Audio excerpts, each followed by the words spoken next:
rumours were rife about the wild-eyed man. Some folks said that he was a magician who called upon the powers of darkness to wreak havoc upon his neighbours. Others called him a mad doctor who could restore life to foul corpses from the local cemetery. No respectable citizen in town had anything to do with Mad Henry. Then, one year, a new family moved to town with a lovely daughter named Rachel. She caught Mad Henry's eye.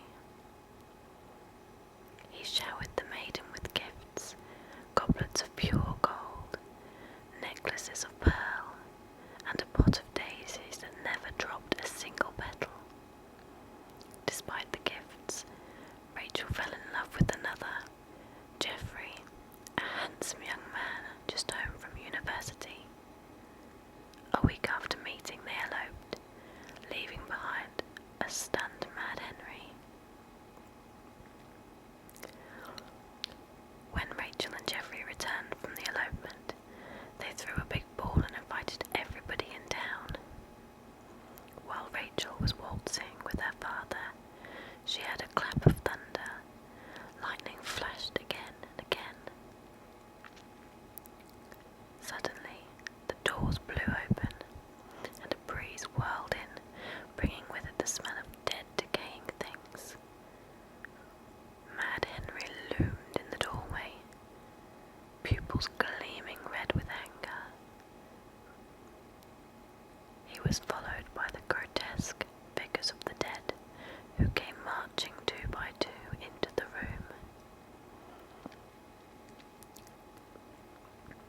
Their eye sockets glowed with blue fire as they surrounded the room.